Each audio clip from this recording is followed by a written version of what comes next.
Tonight, we are going to sit with one of the quietest and most unsettling ideas in all of physics. The idea that there is no single present moment shared by everything in the universe. That right now, as you lie here listening, the word now does not mean the same thing to you as it does to a star on the far side of the galaxy, or even to another person moving through space at a different speed than you are. Welcome to Sleepy Time Universe, where we explore the cosmos at a pace designed for rest and reflection. This is not a fringe idea. It is not a philosophical puzzle left over from ancient debates about the nature of time. It is a direct consequence of one of the most tested and verified theories in the history of science. Special relativity, developed in the early years of the 20th century, tells us something that our everyday experience makes almost impossible to feel. That simultaneity, the sense that two things happen at the same moment, is not a universal fact. It is a local one. It depends on where you are and how fast you are moving. We tend to think of the present as something solid, something given. You are here in this moment, and somewhere out there across the ocean or across the galaxy, other things are also happening right now. The word feels simple. It feels obvious. But physics tells us that this feeling is an illusion, born from the smallness of our world and the slowness of our movement through it. Over the course of this video, we will move through this idea slowly and carefully. We will begin with what the word now actually means when examined closely. We will look at how light and motion conspire to make simultaneity fall apart at large scales. We will explore space-time as a single unified structure and consider what it means for the past, present, and future to perhaps all exist together, equally real, equally permanent. And we will end in the same quiet place we always arrive at when physics takes us far enough, a place of wonder and of rest. There is no hurry here. These are ideas worth sitting with. Let them move through you slowly, the way light moves through deep space, steady and unhurried, crossing distances that take longer than we can truly imagine. Chapter 1. What now means. The word now is one of the shortest words in the English language. 2 letters, a single syllable. We use it dozens of times each day without pausing to consider what it actually points to. Now I am tired. Now it is raining. Now the stars are out.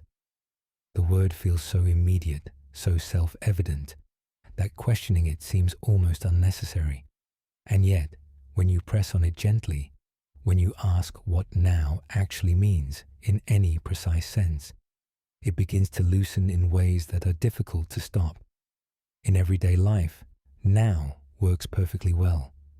If you and a friend are sitting in the same room, you share the same moment without any effort or negotiation.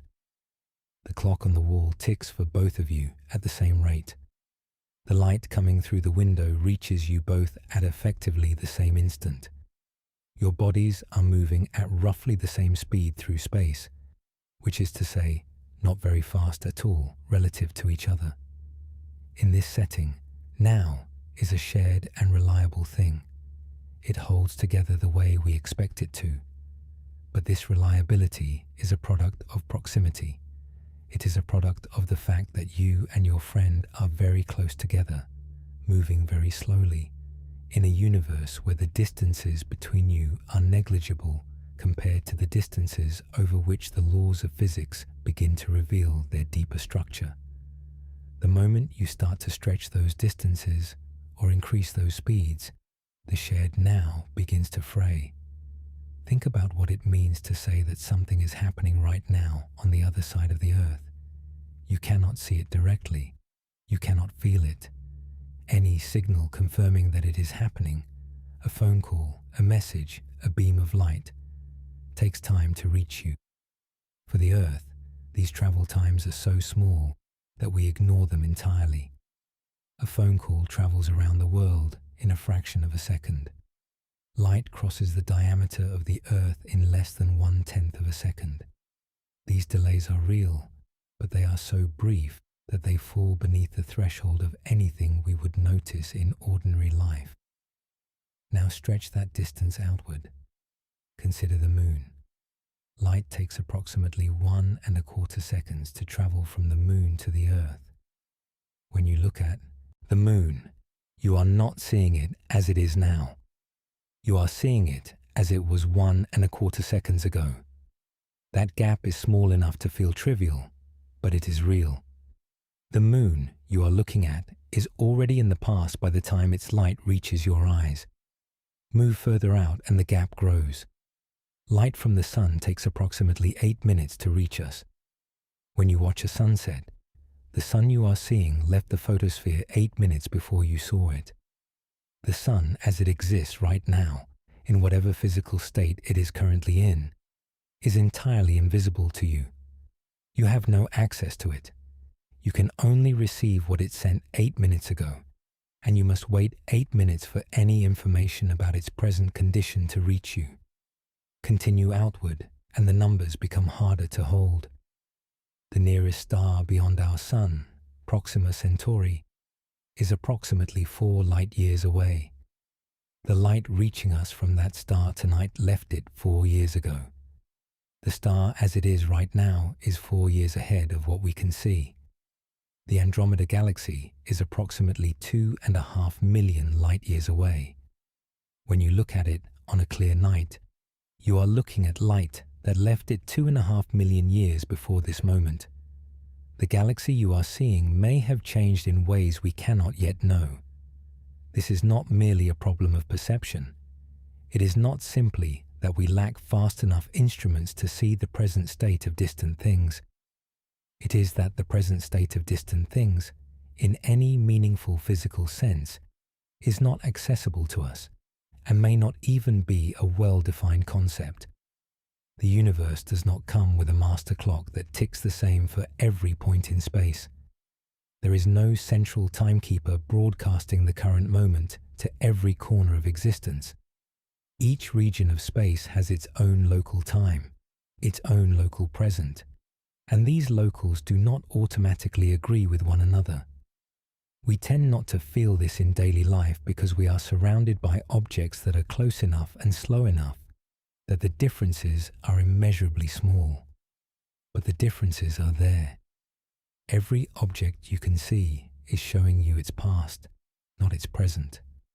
The wall across the room, the ceiling above you, even the pillow beneath your head. The light reflecting from each of these surfaces takes a finite time to reach your eyes, a time so short it is measured in billionths of a second, but a time nonetheless. You are never seeing the present. You are always, at every moment, seeing the very recent past. This is the first quiet crack in the idea of a universal now. The speed of light is finite. Information cannot travel faster than it.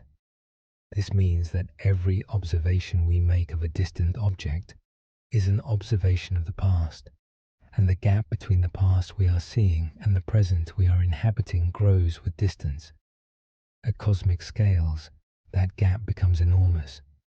The present moment, as we experience it here on Earth, is entirely local. It does not extend outward in any clean or straightforward way. There is something strangely peaceful about this, if you let it settle. The light reaching your eyes from a distant star has been traveling for years, or centuries, or millions of years, carrying information about a moment long gone. You are, in a very real sense, an archaeologist of light. Every glance at the night sky is a glance into the past, layered and deep, each star at a different distance, representing a different moment in time. The sky is not a single snapshot of now. It is a mosaic of thens, each one arriving from a different depth of history. And if the sky above you is a mosaic of different moments, then the concept of a single shared present moment across the universe begins to look much less obvious than it did when we started. We have not yet even introduced motion into the picture. We have only noted that light takes time to travel, and that this alone is enough to make the present a local rather than a universal thing. When we bring in the relativity of motion, the situation becomes richer still, and that is where we will go next. For now, simply rest with this. The word now is smaller than it seems. It fits comfortably in the room where you are lying. It holds together across a city, across a continent, without much trouble. But as it reaches outward, as it tries to cross the distances between stars and galaxies, it begins to stretch and thin. And somewhere out there, in the deep quiet of intergalactic space, it loses its grip entirely. Chapter 2. Light and Motion. In the closing years of the 19th century, physicists were confident that they understood light reasonably well. It was a wave, they believed, and like all waves, it required a medium to travel through. Sound waves move through air. Ocean waves move through water. Light, it was assumed, moved through something called the luminiferous ether, an invisible substance filling all of space, perfectly still, providing the background against which all motion could be measured. The universe, in this picture, had a fixed and absolute frame of reference. There was a true rest, a true stillness, and everything else moved relative to it. The problem was that no one could find the ether. Experiments designed to detect it, most famously the careful measurements carried out by Albert Michelson and Edward Morley in 1887, returned a result that made no sense within the existing framework. The speed of light appeared to be the same regardless of the direction in which it was measured, and regardless of the motion of the observer measuring it. If the ether existed and the Earth was moving through it, the speed of light should have varied depending on whether you were measuring in the direction of Earth's motion or against it. It did not vary, not even slightly. This result sat unresolved for nearly 2 decades, puzzling and prodding at the edges of physics, until a young patent clerk in Bern named Albert Einstein published a paper in 1905 that reframed the entire question. Einstein did not try to explain why the ether was undetectable. He simply set it aside. He proposed instead that the speed of light in a vacuum is a constant, the same for all observers regardless of their motion, and that the laws of physics are the same in all inertial frames of reference. These two postulates, simple in their statement and radical in their consequences, form the foundation of special relativity. The consequences that follow from these two principles are deeply strange, and they concern us here because they are directly responsible for the dissolution of the universal present moment. To understand why, we need to think carefully about what it means for the speed of light to be the same for all observers. Imagine you are standing on a platform watching a train pass by at high speed. Someone on the train switches on a torch and points it forward in the direction the train is moving. You might expect, from ordinary experience, that the speed of the light from that torch would be the speed of light, plus the speed of the train. After all, if someone on a moving train throws a ball forward, the ball travels faster relative to you on the platform than it would if it were thrown from a stationary position. Speeds add together. This is how we experience the world. But light does not behave this way. The light from the torch on the train travels at exactly the same speed, relative to you on the platform, as it does relative to the person holding the torch on the train. Both of you measure the same value. The speed does not add. It simply is what it is, for everyone, always. This is not an approximation. It is not a rounding error. It is a fundamental feature of the universe. And for this to be true, something else must give.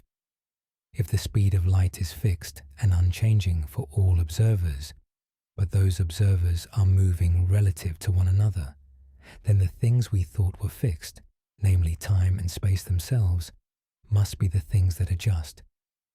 Einstein's insight was precisely this. Time and space are not the rigid, universal backdrop we assume them to be. They are flexible.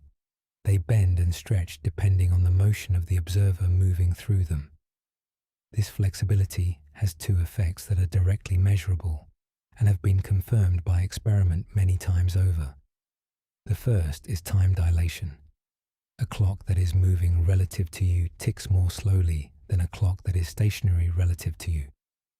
Not because something is wrong with the clock, not because of vibration or mechanical interference, but because time itself passes more slowly for objects in motion. The faster the motion, the greater the slowing. At speeds approaching the speed of light, the effect becomes dramatic. A clock traveling at 90% of the speed of light would tick at less than half the rate of a stationary clock. The second effect is length contraction. Objects moving relative to you are shorter in the direction of their motion than they would be at rest. Again, not because they are being physically compressed, but because space itself contracts for moving objects. The faster the motion, the greater the contraction. Both of these effects are real. They are not optical illusions or mathematical abstractions. They have been measured directly. Atomic clocks flown on aircraft return slightly behind the clocks left on the ground, exactly as relativity predicts. Particles created in the upper atmosphere by cosmic rays survive long enough to reach the Earth's surface because their internal clocks are running slow relative to ours, extending their effective lifetimes in a way that only time dilation can explain. These confirmations matter. Physics is not merely a collection of elegant ideas. It is a discipline that insists on testing those ideas against the behavior of the real world. The fact that time dilation and length contraction have been measured directly and repeatedly using instruments precise enough to detect differences that are almost unimaginably small tells us that these are genuine features of reality and not simply mathematical conveniences. The universe actually behaves this way. Time actually slows for moving objects. Space actually contracts. These are physical facts, as solid and dependable as any measurement science has ever made. But there is a third consequence of special relativity that is less often discussed in casual conversation, and it is the one most relevant to our topic tonight. It is called the relativity of simultaneity, and it tells us that two events which appear to happen at the same time for one observer may not appear to happen at the same time for another observer moving at a different velocity. Simultaneity, the very thing that underpins our idea of a shared present moment, is not absolute. It is relative. It depends on the state of motion of whoever is doing the measuring. This is not an edge case. It is not a quirk that only appears under extreme conditions.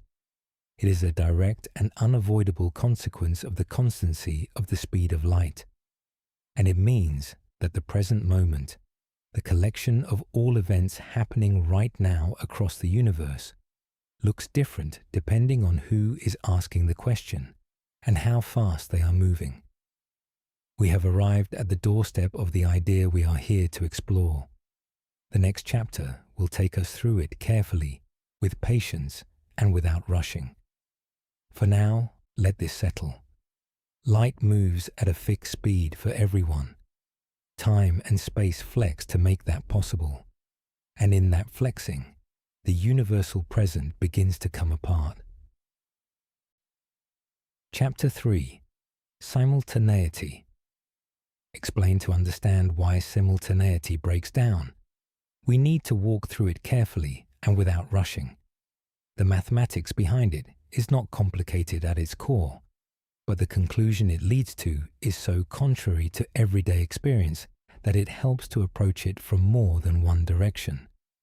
We will use a thought experiment, the kind that Einstein himself favored, because it allows us to isolate the logic without getting distracted by the practicalities of building actual equipment.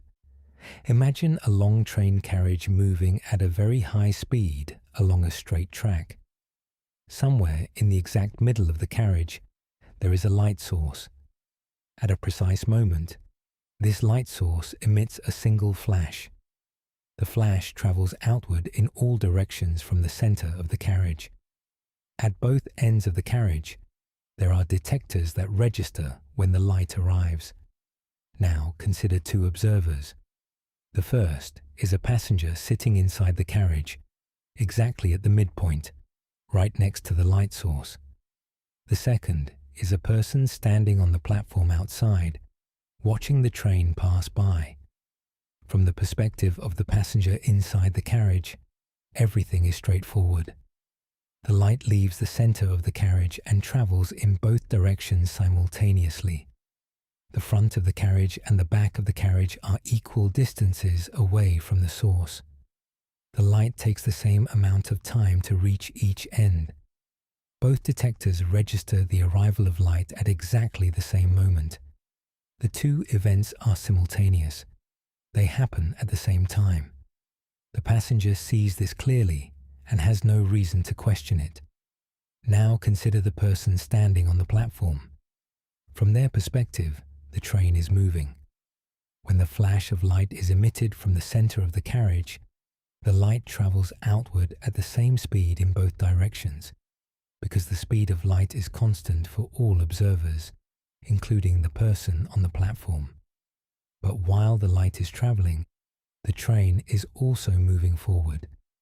This means that the back of the carriage is moving toward the point where the flash originated, while the front of the carriage is moving away from it. The light heading toward the back of the carriage has a shorter distance to cover, because the back wall is moving to meet it. The light heading toward the front of the carriage has a longer distance to cover, because the front wall is moving away from it. Since the light travels at the same speed in both directions, the light reaches the back of the carriage before it reaches the front. From the platform observer's perspective, the two events are not simultaneous. The back detector registers the light first. The front detector registers it later. The gap between the two events is not enormous, but it is real. Two events that were simultaneous in one frame of reference are not simultaneous in another. This is not a matter of the platform observer being confused or misinformed. It is not that one of them is right and the other is wrong. Both observations are correct within their own frames of reference. The passenger on the train is perfectly accurate in concluding that the detectors fired simultaneously. The person on the platform is equally accurate in concluding that they did not. These are not contradictory claims about the same objective reality. They are two descriptions of reality from two equally valid perspectives, and special relativity tells us that both are true. This is the relativity of simultaneity. It is a genuine feature of the physical world, not a trick of perception or a philosophical sleight of hand. Two events separated in space can be simultaneous in one frame of reference and not simultaneous in another. The order of some events can even be reversed depending on the observer's state of motion. An event that happens before another event in one frame might happen after it in a different frame, provided the two events are not causally connected, meaning neither one can send a signal to influence the other. This last point is important and worth holding gently. The reversal of event order is only possible for events that have no causal relationship with each other. If event A causes event B, then A must come before B in every frame of reference. Causality is preserved. The universe does not allow effects to precede their causes in any frame. But for two independent events happening far apart in space, with no causal connection between them, the question of which happened first has no universal answer. It depends entirely on the observer. It is worth pausing here to let this settle fully. We are not saying that observers are confused, or that their instruments are limited, or that with better technology we could resolve the disagreement. We are saying something deeper. There is no fact of the matter, independent of any observer, about whether those two causally unconnected events happened at the same time. The universe does not contain an objective answer to that question. Simultaneity, for spatially separated events without a causal link, simply is not a feature of reality. It is a feature of perspective. This is a quiet but important shift. We are accustomed to thinking that disagreements between observers are matters to be resolved, that one of them has the right answer and the other has made an error. But the relativity of simultaneity is a case where both observers are correct, and the disagreement is not an error, but a genuine reflection of how the universe is structured. Physics does not take sides. It simply describes the geometry, and the geometry says that different observers, moving differently, experience a genuinely different ordering of events. Now extend this outward to the scale of the cosmos. Across the universe, at this very moment, countless events are occurring. Stars are being born. Planets are cooling. Galaxies are colliding in slow motion over millions of years. For an observer here on Earth, there is some way of assigning times to these events, some way of saying this one happened before that one, or these two happened at the same time. But for another observer elsewhere in the galaxy, moving at a different velocity, that assignment would be different. The ordering of many of those distant events would shift. What was simultaneous in one frame would be sequential in another. What was past in one frame might be present or even future in another. The present moment, in other words, is not a thin slice cutting cleanly across the entire universe at a single instant. It is a local construct defined relative to the observer who is using it. Different observers, moving at different velocities, carve the universe into past, present, and future in different ways. Their slices through spacetime are tilted relative to one another, and the tilt grows with both distance and relative velocity. There is a term in physics for the collection of all events that an observer considers to be happening right now. It is called the observer's simultaneity surface, or sometimes their plane of simultaneity. For observers moving relative to one another, these planes are tilted. The faster the relative motion, the greater the tilt. And because the universe is vast, even a tiny tilt, applied across distances of millions or billions of light years, can shift the apparent present moment by enormous amounts of time. We will look at exactly how large those shifts can be in the chapters ahead. For now, simply rest with the logic. The speed of light is constant. Clocks and measuring rods adjust to preserve that constancy.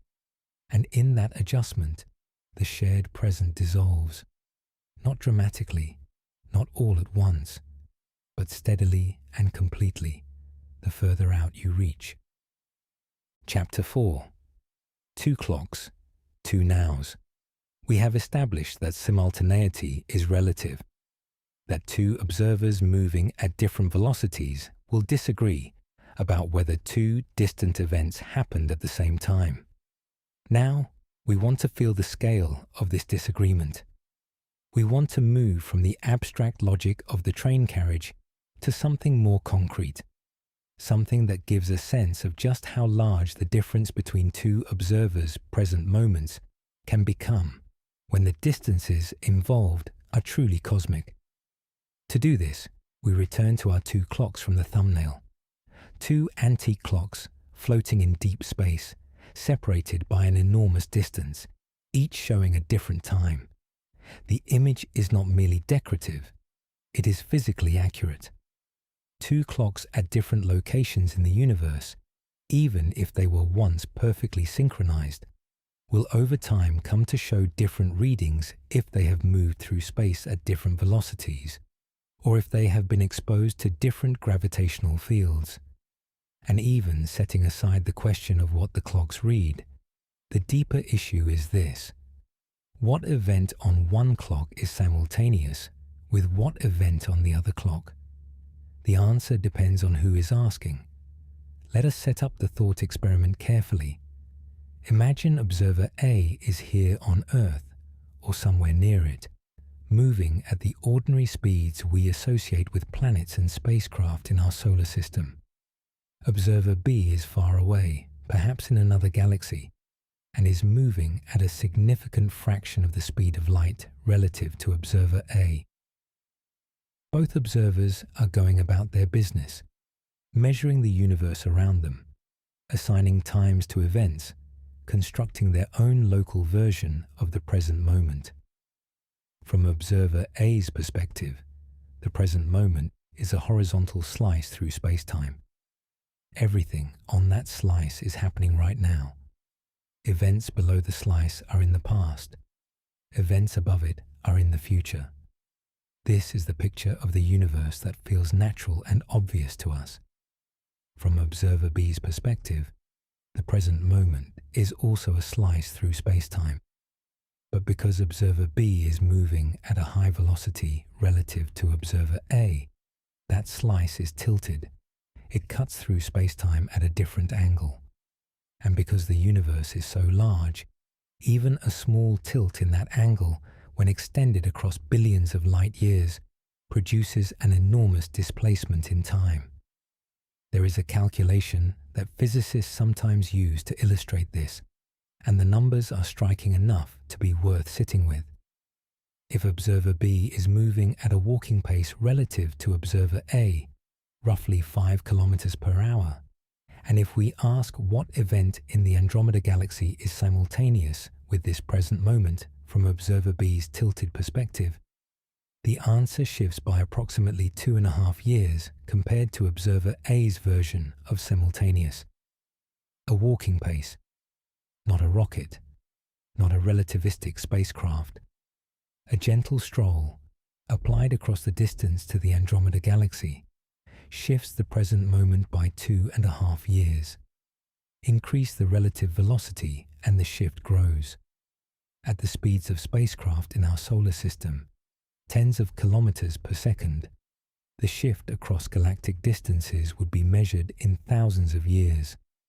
At a significant fraction of the speed of light, it would stretch to millions of years.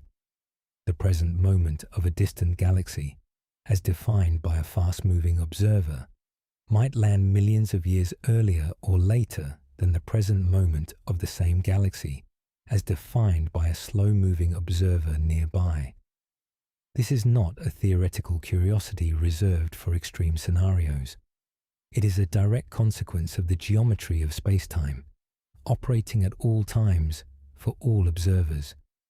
We simply do not notice it in daily life because the distances we deal with are so small that even large differences in velocity produce shifts measured in billionths of a second, far below anything we could ever detect. But the principle is always operating. Right now, as you lie here, there are other observers in the universe whose present moment, as precisely and correctly defined within their own frame of reference, includes events on Earth that you would place centuries in the past or centuries in the future. Not because they are confused, not because their clocks are broken, but because the geometry of space-time genuinely assigns those events to their present in a way that is physically valid and internally consistent. The two clocks in the image, showing different times floating in the darkness between galaxies, are a portrait of this. They are not malfunctioning. They are not out of sync in any trivial sense. They are simply recording local time, as clocks must do, and local time is all there is. There is no master signal they could receive to correct themselves against, because no such master signal exists. The universe does not broadcast a universal now. Consider what this means for the question of what is happening in the universe at this moment. If you tried to list all the events occurring right now across the entire cosmos, your list will be different from the list compiled by an observer moving relative to you. The events on your list and the events on their list will overlap, certainly, for nearby regions of space. But for distant regions, the lists will diverge. Your now and their now are not the same collection of events. They are different cross-sections through the same four-dimensional structure. Neither list is more correct than the other.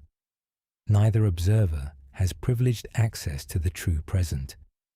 There is no true present in the sense of a single moment shared by all of space. There are only local presents, each one valid, each one real within its own frame, and each one disagreeing with the others as distance and relative motion increase. There is a particular kind of quiet that settles in when you sit with this idea long enough. It is not the quiet of confusion or of giving up on understanding. It is the quiet of genuinely accepting something unexpected about the nature of the world. The cosmos is not organized the way we instinctively assumed. It does not hold a single moment as now, spread uniformly across all of existence. Instead, it offers each observer their own window, their own slice, their own locally valid present. And in that multiplicity, rather than in any single shared moment, the universe reveals something of its true character. This is a quiet but profound shift in how we must think about the universe. We are accustomed to imagining the cosmos as something happening now, all at once, in a single shared moment that we are all part of together. Physics asks us to let go of that image. The cosmos is not a stage on which everything unfolds simultaneously. It is a four-dimensional structure in which different observers slice the present differently, and no single slice has any special claim to being the real one. Chapter 5. The Fabric of Spacetime. To go deeper into why there is no universal present moment, we need to spend some time with the concept of spacetime itself, not as an abstraction, but as a physical reality, a genuine structure that underlies everything we observe and experience. Because once we understand spacetime as a unified whole, the question of a universal present moment begins to look not just practically difficult, but geometrically impossible. Before Einstein, physicists thought of space and time as separate things. Space was the three-dimensional arena in which events took place. Time was the independent variable ticking steadily in the background, the same for everyone, the universal counter marking the progress of the universe from one state to the next. Newton's physics depended on this picture. Absolute space and absolute time were the fixed stage on which all of physics was performed. Einstein's special relativity changed this by showing that space and time are not independent. They are entangled with each other in a precise mathematical way. What one observer measures as purely spatial distance, another observer moving relative to the first will measure as a mixture of spatial distance and time. What one observer experiences as a purely temporal gap between two events, another will experience as a combination of time and space. The two dimensions, space and time, can be traded against each other depending on the observer's state of motion. The mathematician Hermann Minkowski, one of Einstein's former professors, recognized the full geometric significance of this entanglement and gave it a precise formulation in 1908. He proposed that space and time are not two separate things, but two aspects of a single four-dimensional continuum, which we now call space-time. In his famous words, space by itself and time by itself are doomed to fade away into mere shadows, and only a kind of union of the two will preserve an independent reality. Space-time is a four-dimensional structure. Three of its dimensions are spatial, corresponding to the three directions we can move through space. The fourth is temporal.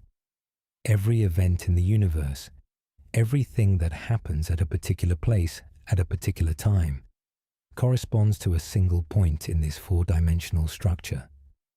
Physicists call these points events, and the path that any object traces through space-time as it moves through space and time is called its world line. Your world line begins at the event of your birth, a specific point in space and a specific moment in time. From there, it traces a continuous path through space-time, moving forward in time as you age, shifting in spatial position as you move from place to place. Right now, as you lie here listening, a tiny segment of your world line is being traced. Tomorrow, it will extend a little further. Over the course of a lifetime, your world line will carve a long path through the four dimensions of space-time, ending at the event of your death. Every object in the universe has a world line. The Earth has a world line, a long spiral path through space-time as it orbits the Sun.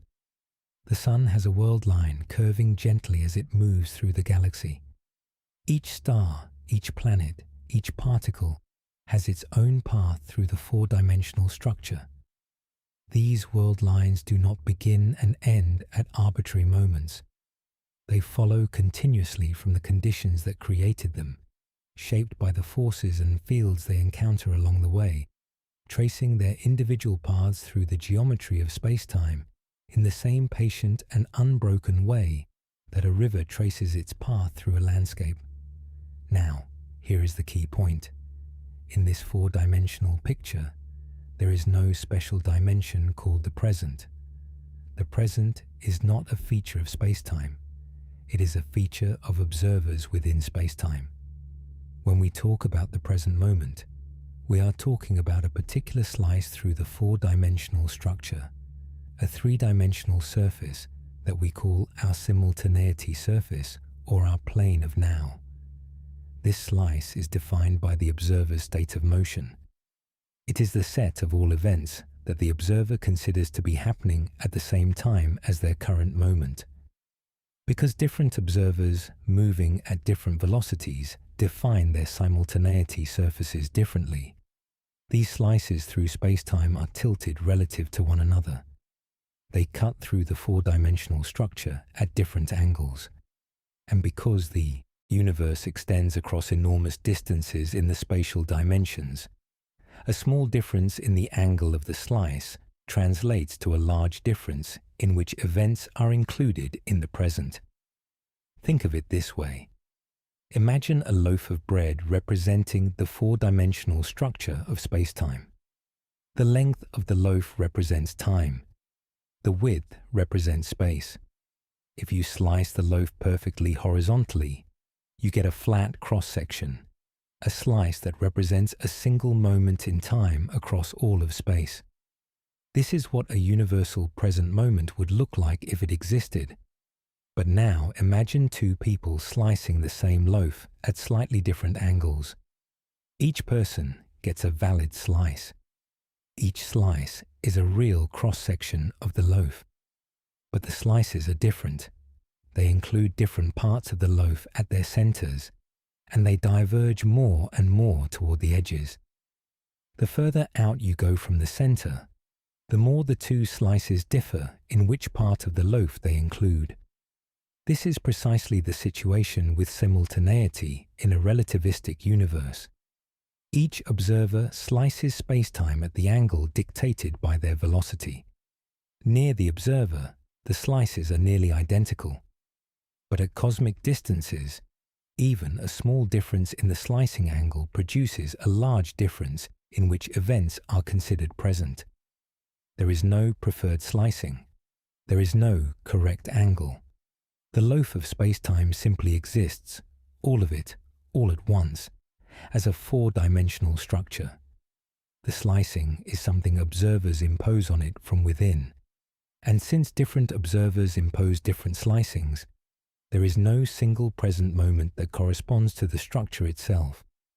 The present is an observer-dependent label, not a physical feature of the universe. This geometric picture of space-time has a further implication that we will explore more fully in a later chapter. If space-time is a fixed four-dimensional structure, with past and future equally present within it, then the distinction between past, present, and future may itself be something of an illusion, a product of our position within the structure rather than a fundamental feature of reality. The loaf does not know which slice is being cut. It simply is what it is, complete and whole, containing all of its moments simultaneously in a geometric sense that has nothing to do with any observer's experience of now. But that is a thought to hold lightly for now, as we continue to build the picture piece by piece. Chapter 6. Distant Observers. We have been building a picture carefully, layer by layer. We have seen that the speed of light is finite, that simultaneity is relative, that space-time is a unified four-dimensional structure, and that the present moment is an observer-dependent slice through that structure rather than a universal feature of the cosmos. Now we want to dwell for a while on what this means for observers separated by truly vast distances. What does it actually feel like, conceptually, to inhabit a universe where distant observers carve up time so differently? Begin with two observers. Call them simply the first and the second. The first is somewhere in our galaxy, moving at a modest velocity, going about whatever business occupies their days. The second is in a galaxy hundreds of millions of light years away, also going about their business, but moving at a different velocity relative to the first. Perhaps their galaxy is moving away from ours as part of the large-scale expansion of the universe. Perhaps their star system is orbiting their galactic center at a different speed. The precise reason for the relative motion is less important than the fact of it. Each observer has a present moment. Each observer has a simultaneity surface, a slice through space-time that they call now. For the first observer, that slice includes certain events in the distant galaxy.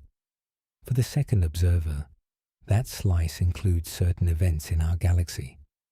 These slices are tilted relative to each other, and across the hundreds of millions of light years separating the two observers, that tilt has accumulated into a significant temporal offset.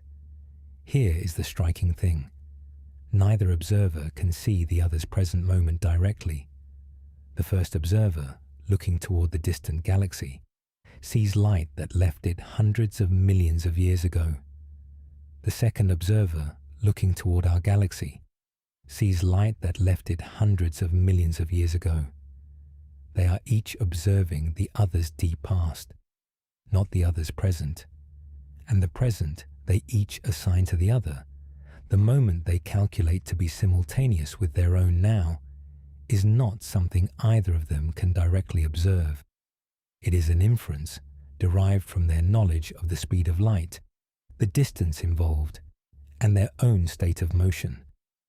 This means that the present moment for distant objects is always, in a precise sense, theoretical. We can calculate it.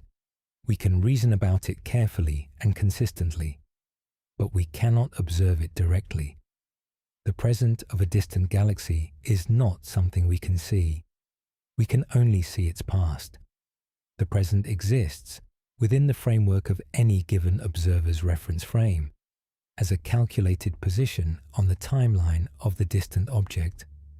And because different observers calculate it differently, based on their different states of motion, it is not a fixed or objective position. There is a thought experiment sometimes called the Andromeda paradox, or the Ritek-Putnam argument, which brings this into sharp focus. Two people are standing next to each other on Earth. One is stationary. The other is walking slowly, perhaps away from the Andromeda Galaxy. Despite being essentially at the same location in space, their planes of simultaneity, when extended out to the Andromeda Galaxy, 2.5 million light-years away, differ by a significant amount of time. The walking person's present moment, when it reaches Andromeda, lands thousands of years earlier or later in Andromeda's history than the stationary person's present moment does.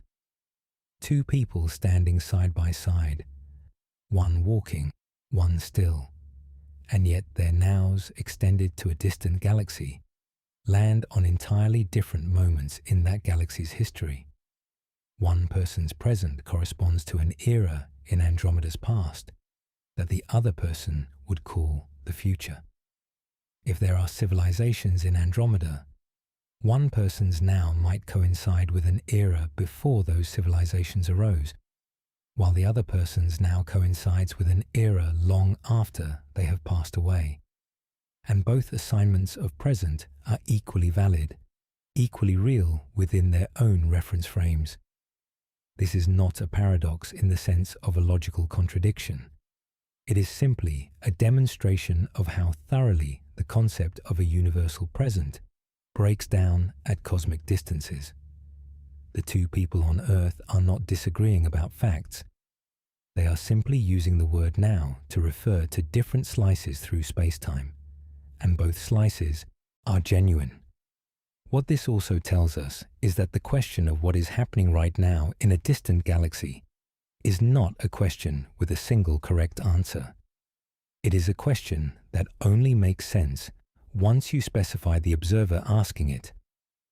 For observer A, the answer is one set of events. For observer B, a different set.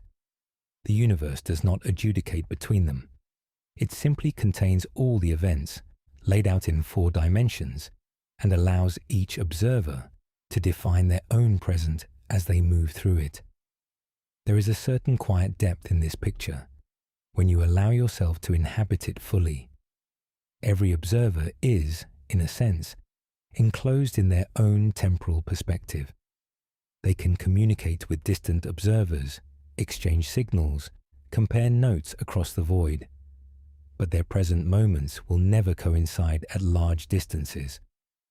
The now of a civilization in a distant galaxy is, for us, either deeply buried in the past or located somewhere in what we would call the future, depending on the precise details of relative motion. We share no common moment with them. We share only the same space-time structure, each of us slicing it according to our own trajectory through it. And yet there is also something connecting in this. The space-time structure itself is shared. The 4-dimensional fabric that contains all of these events, all of these world lines, all of these locally defined present moments, is the same fabric for everyone. We are all embedded in the same universe. We simply inhabit different perspectives on it, each one valid, each one real, each one a genuine window into the nature of a cosmos that has no need for a universal clock. There is a kind of democracy in this arrangement, if you look at it from a certain angle. No observer is privileged. No frame of reference is more correct than any other. The physicist on Earth and the hypothetical physicist in a distant galaxy are equally right about their own present moments, and equally unable to claim that their version of now is the one the universe endorses. The universe endorses all of them equally, because the universe does not endorse any particular slicing of itself at all. Chapter 7. The Block Universe. We have been approaching a larger idea from several directions. We have talked about the relativity of simultaneity, about the geometry of space-time, about distant observers carving up time differently. All of these threads lead toward a single, sweeping concept that physicists and philosophers have been grappling with for over a century. It is called the block universe, and it is perhaps the most radical implication of taking special relativity seriously as a description of physical reality. The block universe is the idea that all of space-time, past, present, and future, exists as a single, complete, unchanging four-dimensional structure. Not that it will exist once all of time has passed, not that it existed once at the beginning, but that it exists fully and completely as a fixed geometric object, and that the flow of time we experience is not a fundamental feature of reality, but rather a feature of our journey through it. The name comes from imagining space-time as a solid block. Every event that has ever happened, or will ever happen, is already present somewhere in the block. The moment of your birth is in there. The moment of your death is in there.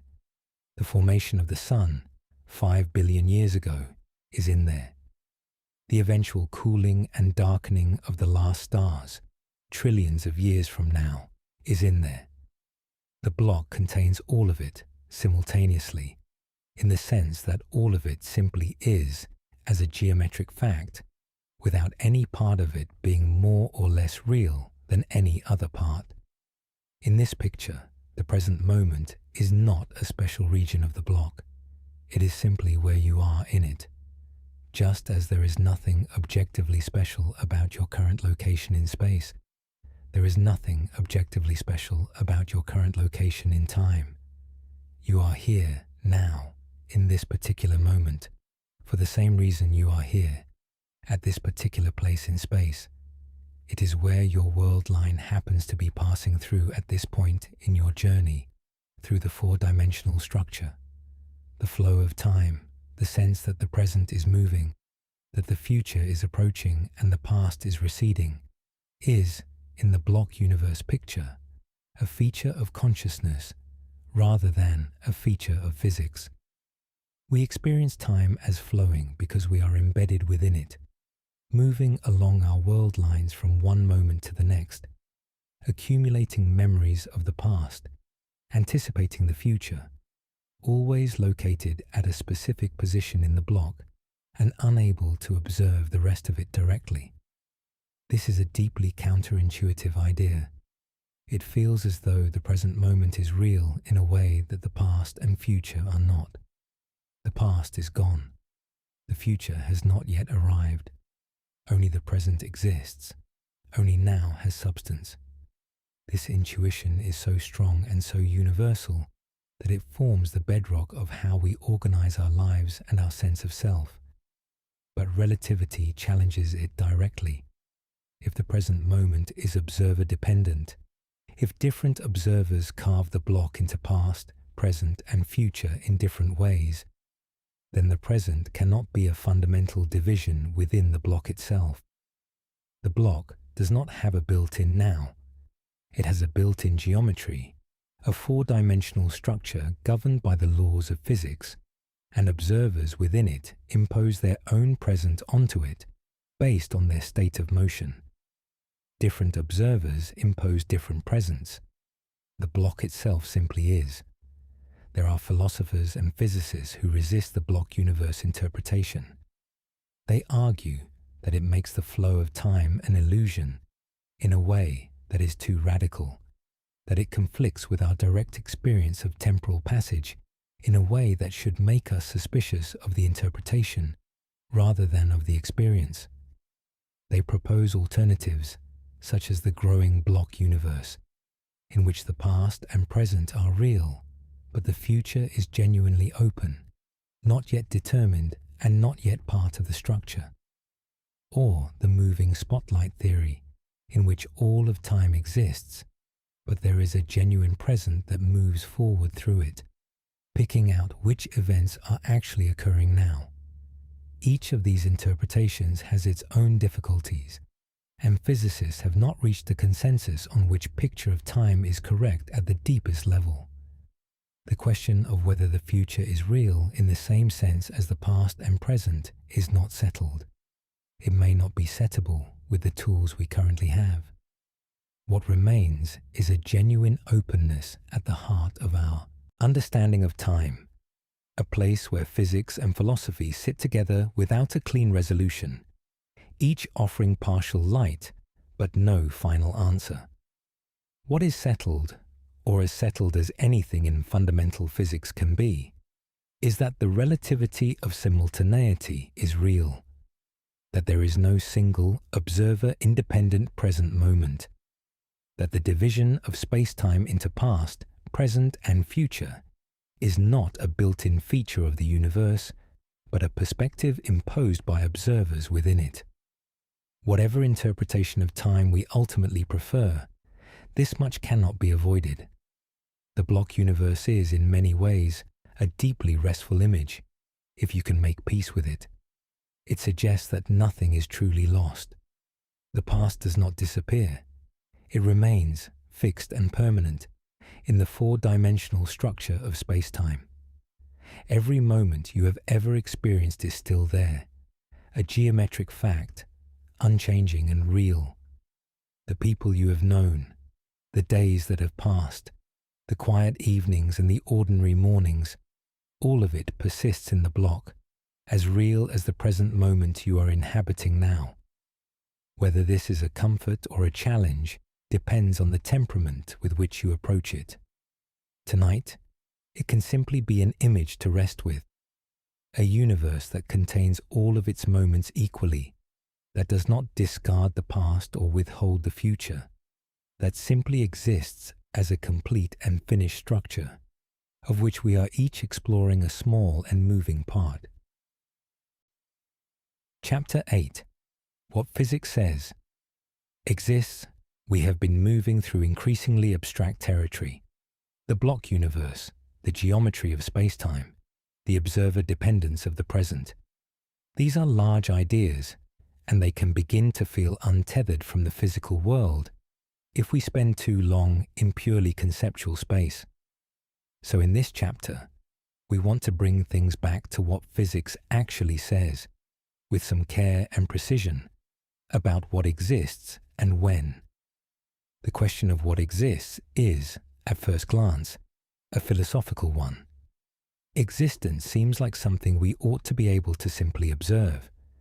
A rock exists, a star exists. A memory does not exist in the same way, because it is a representation of something that happened rather than the thing itself. These distinctions feel obvious in everyday life, but in physics, the question of what exists at a given time is complicated by exactly the considerations we have been exploring. To say that something exists now requires a definition of now. And as we have seen, now is not a universal concept. It is observer-dependent. So the question of what exists, in the fullest and most careful sense, requires us to specify whose now we are using. And that means the answer will be different for different observers. This is not a trivial point. Consider a star that exploded as a supernova 50,000 years ago. From our perspective here on Earth, that supernova has not yet happened because the light from the explosion has not yet reached us. The star, as we currently see it in the night sky, if we can see it at all, appears intact. It exists as far as our direct observation is concerned. But from the perspective of an observer much closer to that star, who has already witnessed the explosion and watched the remnant expand into a glowing cloud of gas, the star no longer exists. It ended 50,000 years ago. Which observer is right about whether the star exists now? Both are within their own reference frames, and neither frame has a privileged claim to being the correct one. Einstein himself took a clear position on this, at least privately. In a letter written near the end of his life to the family of his close friend Michel Besso, who had just died, Einstein wrote that the distinction between past, present, and future is only a stubbornly persistent illusion. This remark has been quoted and discussed endlessly in the decades since, partly because it is poignant, written in the context of grief and mortality, and partly because it represents a genuine statement about the nature of reality from one of the physicists most responsible for our modern understanding of time. Whether Einstein was making a purely physical claim or also a philosophical one is a matter of interpretation, but the physical content of the remark is clear. The division of time into past, present, and future, the sense that the present is uniquely real, while the past has gone and the future has not yet arrived, is not supported by the structure of spacetime as revealed by relativity. Spacetime is, mathematically and physically, a four-dimensional structure in which all points are equally real in the sense that they all exist as determinate events within the structure. What physics does establish clearly is that certain relationships between events are observer-independent. Causality, the relationship between cause and effect, is preserved in all reference frames. If event A caused event B, then A is in the past light cone of B for every observer. No change of reference frame can reverse a causal relationship. This is what prevents relativity from producing genuine paradoxes.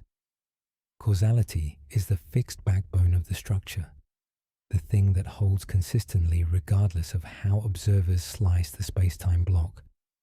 What is observer-dependent is the temporal ordering of events that have no causal connection to each other. Two events that cannot influence each other because they are too far apart in space for any signal to travel between them in the available time, can be ordered differently by different observers. For one observer, event A comes first. For another, event B comes first. For a third, they are simultaneous. All three orderings are physically valid. Physics also tells us something important about the local present. Even if there is no universal present moment, each observer has a perfectly well-defined local present. The events happening at your location right now, in your immediate surroundings, at this moment in your world line, are real and unambiguous. Relativity does not dissolve the present entirely. It localizes it. It restricts it. It makes the present something that lives here, in the vicinity of the observer, rather than something that extends across the cosmos in a single unified slice. This local present is genuine and reliable. It is what you are experiencing right now. The room you are in, the sounds around you, the weight of the blanket, the feeling of being here. All of this is your local present, and it is as real as anything in physics allows something to be. What is absent is the guarantee that this local present connects seamlessly to a global one, that your now lines up with the now of every other observer across the universe. Physics gives us a universe that is locally coherent and globally ambiguous with respect to time. Locally, things happen in a definite order. Causes precede effects. Clocks tick forward. Memory accumulates. But globally, across the vast distances of space, the ordering of events is perspective dependent, and the present is a local island rather than a universal continent. We can also think about this in terms of what information the universe actually carries. Each point in spacetime contains information about the events in its causal past, the events from which it could have received signals. This causal past is the same for all observers. It is the region of spacetime that is genuinely and unambiguously in the past of a given event, from every reference frame.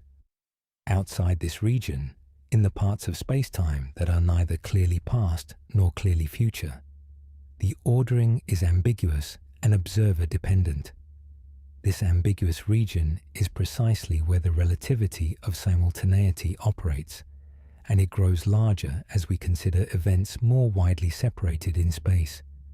This is perhaps one of the quieter and more generous findings of modern physics. It does not dissolve your experience. It does not make your present moment less real. It simply places it in a context, a vast four-dimensional universe in which every observer is the center of their own temporal perspective. equally valid, equally local, and equally unable to claim that their now is the universal one. Chapter 9. Living without a cosmic clock. There is a question that tends to arise quietly, somewhere in the middle of thinking about all of this. If there is no universal present moment, if the now is local and observer-dependent, if different observers across the cosmos carve up space-time in genuinely different ways, then how does anything work? How does the universe hold together? How do we navigate daily life, build science, send spacecraft to distant planets, coordinate anything at all, without a shared master clock ticking in the background? The answer is that we do not need a master clock. We never did. We only thought we did because our experience of the world, for most of human history, was confined to a tiny region of space and a narrow range of velocities, in which the relativistic effects were so small as to be completely undetectable. Within that range, Newtonian physics with its absolute time and absolute space worked perfectly, and continues to work perfectly for most practical purposes today. The absence of a universal clock only becomes relevant when we venture beyond that comfortable range, into high velocities or large distances or strong gravitational fields. For everyday life, the local present is enough. You coordinate with others in your vicinity using the shared local time you naturally inhabit together. Clocks in the same room run at the same rate, to any precision we can practically measure. Events in the same city are simultaneous to any degree that matters for catching a train or attending a meeting. The relativistic effects are there, always, at some level of precision, but they are buried so deeply beneath the threshold of ordinary experience that they simply do not register. Even the global positioning system, which does require relativistic corrections to function accurately, handles the absence of a universal time not by appealing to some master clock in the universe, but by carefully accounting for the relativistic differences between the clocks on the satellites and the clocks on the ground. General relativity predicts that the satellite clocks, operating in a weaker gravitational field and moving at orbital speeds, will tick at a slightly different rate than ground-based clocks. The GPS system corrects for this difference directly, applying the relevant equations to keep the system accurate. It works not despite the absence of a universal time, but by taking that absence fully into account. This is actually a remarkable fact, worth pausing on. The technology that tells you where you are on Earth, that guides aircraft and ships and the navigation systems in everyday vehicles, relies on equations derived from relativity. It works because physicists took seriously the idea that time is not universal, that clocks at different altitudes and different velocities tick at different rates, and they built the corrections into the system. A technology that depends on the non-universality of time, running quietly in the background of modern life, working perfectly. Beyond GPS, the absence of a universal clock has not prevented physics from making extraordinary progress. The laws of physics are not written in terms of a universal time. They are written in terms of locally measurable quantities, events, intervals, world lines, things that each observer can measure directly in their own vicinity. The equations of special and general relativity are formulated precisely so that they hold for all observers in all reference frames, not by appealing to a background time, but by describing relationships between events that are invariant, the same for everyone.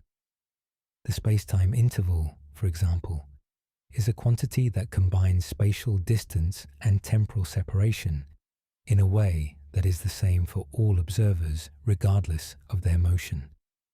While different observers will disagree about how much of the interval is spatial and how much is temporal, they will always agree on the total interval. This invariant quantity is what the laws of physics are written in terms of, and it is the thing that remains fixed and reliable across all reference frames. What the universe lacks, then, is not order or consistency. It lacks only the particular kind of order that requires a single shared present moment. The order it has is deeper and more flexible. It is an order based on invariant relationships between events, on the preservation of causality, on the consistent behavior of the laws of physics in every reference frame. This order does not require a cosmic clock. It requires only the geometry of space-time and the finite speed of light, and both of those are present in abundance. There is something almost liberating in this, if you allow it to be. The universe does not need a timekeeper. It does not need a central authority broadcasting the correct moment to all corners of existence. It is self-organizing in time just as it is self-organizing in space, each region operating according to its own local conditions, each observer constructing their own coherent picture of events from the signals that reach them. The whole thing holds together not through central coordination, but through the consistent geometry underlying all of it. We are used to thinking of clocks as tools for synchronizing ourselves with something external, some objective time that the clock is measuring. But at the deepest level, a clock is simply a device that measures the passage of time along its own world line. It counts the ticks of its own local time. It does not tap into a universal signal. It simply records its own journey through space-time, and that journey is its own, unique and unrepeatable, shared with nearby objects but increasingly divergent as distances and velocities grow. Your own body is a clock in this sense. Your heartbeat, your breathing, the electrochemical rhythms of your nervous system, all of these are local clocks, measuring the passage of time along your world line. They do not need to agree with the rhythms of a body on a distant planet. They simply need to be consistent within themselves, and they are. That consistency, local and reliable, is all that physics requires. And there is a kind of comfort available in this picture, if you choose to receive it. You are not adrift in a universe that has lost its moorings. You are simply local. Your time is your own, measured by your own journey through the four-dimensional structure of space-time, consistent and real and entirely yours.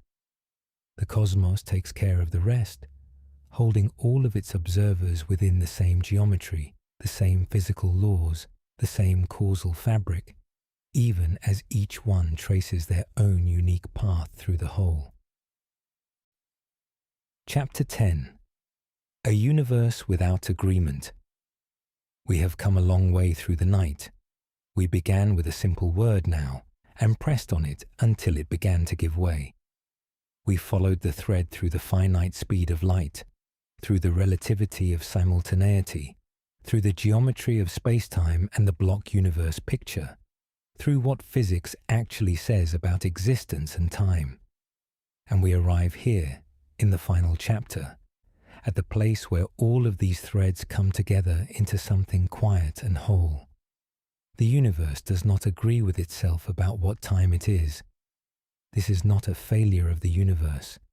It is not a flaw in the design, a problem waiting to be solved by some future theory. It is a deep and genuine feature of the structure of reality, one that follows necessarily from the way light behaves and the way space-time is organized. The universe does not need to agree with itself about the present moment, because the present moment is not the kind of thing the universe is built around. What the universe is built around is something more durable. It is built around events and the relationships between them. A star forms, a planet cools, a creature draws breath, a signal is sent and received. These are events, points in the four-dimensional fabric of space-time, and the relationships between them, which came before which could have caused which, are encoded in the geometry of space-time itself, consistent and invariant for all observers. This is the structure of reality. not a shared now, but a shared fabric of events and causal connections. The absence of a universal present is, in one sense, a loss. We began this video with the intuition that the present moment is something solid and shared, something that connects us to everything else in the universe in a single common now. Physics takes that intuition and gently, firmly sets it aside. The connection is real, but it is not a connection through a shared present. It is a connection through a shared space-time, a shared history of events, a shared set of physical laws operating consistently everywhere and in every era. There is a way of sitting with this that is not unsettling, but restful. The universe is older and larger and stranger than our intuitions suggest.